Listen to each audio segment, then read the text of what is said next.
Apa arti sebuah bakat jika ia terlahir hanya untuk menjadi komoditas? Di Brasil, sepak bola adalah agama, dan Neymar da Silva Santos Junior pernah dipuja sebagai nabi baru yang akan membawa pulang trofi Piala Dunia.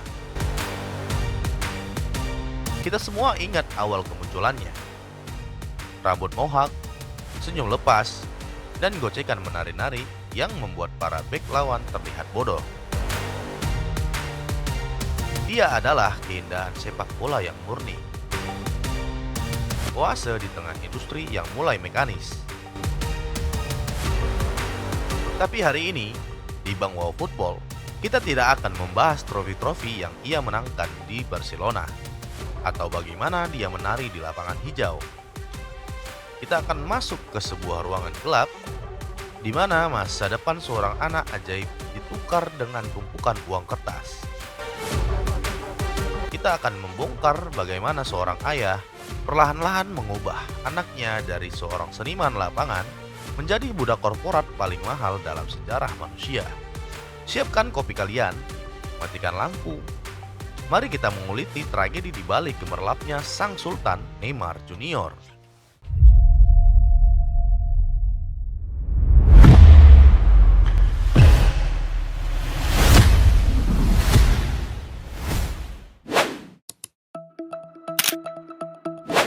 Kita harus mulai dari tahun 2013, saat seluruh klub raksasa Eropa mengantri di depan pintu rumah Neymar di Santos.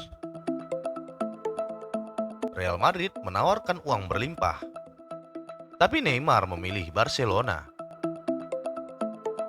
Dunia mengira ini tentang mimpi romantis bermain bersama Lionel Messi.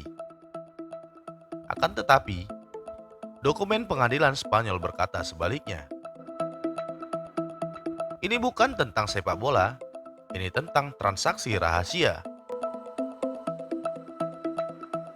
Ada sebuah perusahaan bernama NNN. Bukan perusahaan multinasional, melainkan sebuah badan hukum yang didirikan oleh ayah Neymar, Neymar Santos Senior.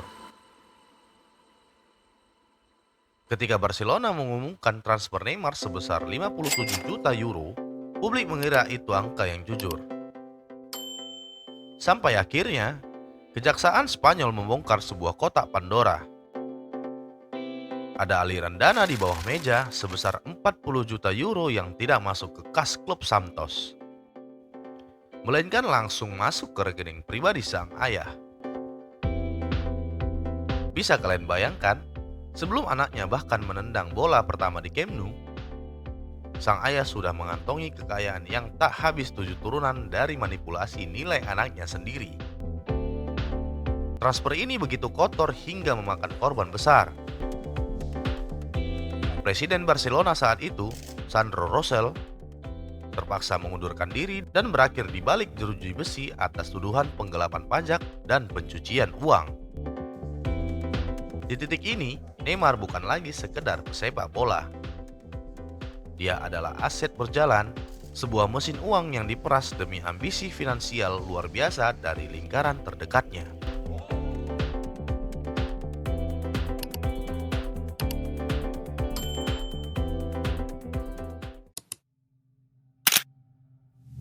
Tahun 2017 adalah tahun di mana sepak bola modern resmi kehilangan jiwanya. 220 juta euro, sebuah angka gila yang melampaui batas kewajaran, ditebus oleh Paris Saint-Germain untuk membawa Neymar keluar dari Catalonia. Narasi media yang dibangun sangat indah. Neymar ingin keluar dari bayang-bayang Messi demi memenangkan Ballon d'Or dan membuktikan dirinya adalah nomor satu. Tapi mari kita lihat fakta di balik tirai. Perpindahan itu bukanlah keputusan olahraga. Itu adalah proyek geopolitik negara Qatar yang menggunakan PSG sebagai alat propaganda internasional. Dan siapa yang paling sibuk bernegosiasi di belakang layar? Lagi-lagi Neymar Senior. Bonus transfer dan komisi yang mengalir ke kantong ayahnya jauh lebih besar dari apa yang bisa dibayangkan oleh akal sehat pekerja biasa. Di Paris, Neymar mendapatkan segalanya yang diinginkan seorang hedonis. Jet pribadi yang siap terbang kapan saja, mansion mewah di pinggiran kota, dan sebuah klausul kontrak tidak tertulis yang memberikannya kebebasan untuk berpesta setiap kali adiknya, Rafaela, berulang tahun di bulan Maret. Namun, di balik semua kemewahan itu, Neymar kehilangan hal paling berharga bagi seorang atlet sejati. Dia kehilangan kompetisi yang kompetitif. Liga Prancis terlalu kasar untuk kakinya yang rapuh. Setiap pekan, engkelnya dihantam tanpa ampun oleh bek-bek lokal. Dan perlahan, senyuman bocah jago gocek dari Santos itu hilang, berganti dengan erangan kesakitan di atas tandu medis.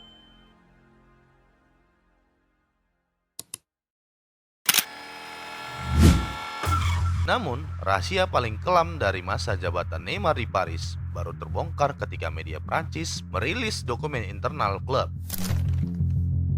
Di dalam kontraknya yang bernilai triliunan, terdapat sebuah poin tersembunyi yang disebut klausul etika. Melalui klausul ini, PSG membayar Neymar ratusan ribu euro hanya untuk hal-hal yang seharusnya menjadi moral manusia biasa.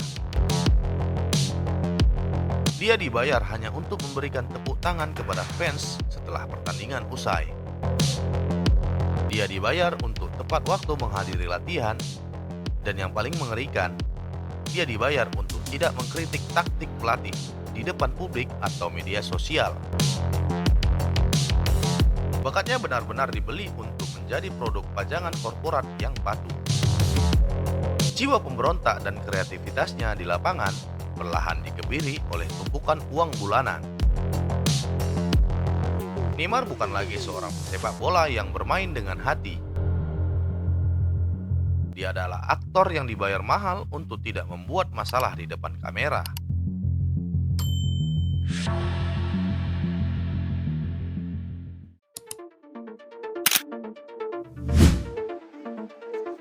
Beban terberat dari seorang produk komunitas adalah ekspektasi dari 200 juta rakyat Brazil. Setiap kali Neymar memakai jersey kuning bernomor punggung 10, dia tidak pernah benar-benar bermain dengan lepas. Tekanan untuk menjadi the next Pele justru meremukkan mentalnya. Di Piala Dunia 2014, punggungnya dipatahkan oleh tackle brutal Juan Camilo Zuniga.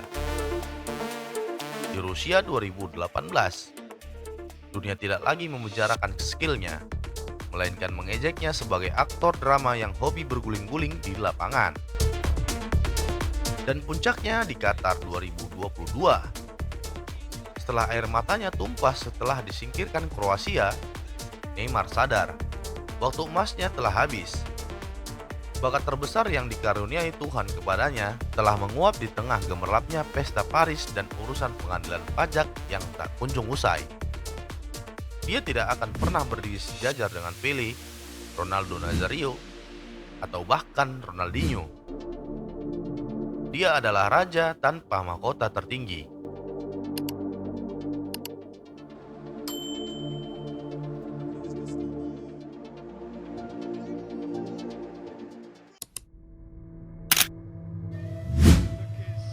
Dan pada akhirnya, drama panjang ini menemui babak akhirnya di musim panas 2023. Di usia 31 tahun, usia di mana Cristiano Ronaldo dan Lionel Messi masih bertarung di level tertinggi, Neymar memilih menyerah. Dia melangkahkan kakinya ke Al Hilal Arab Saudi.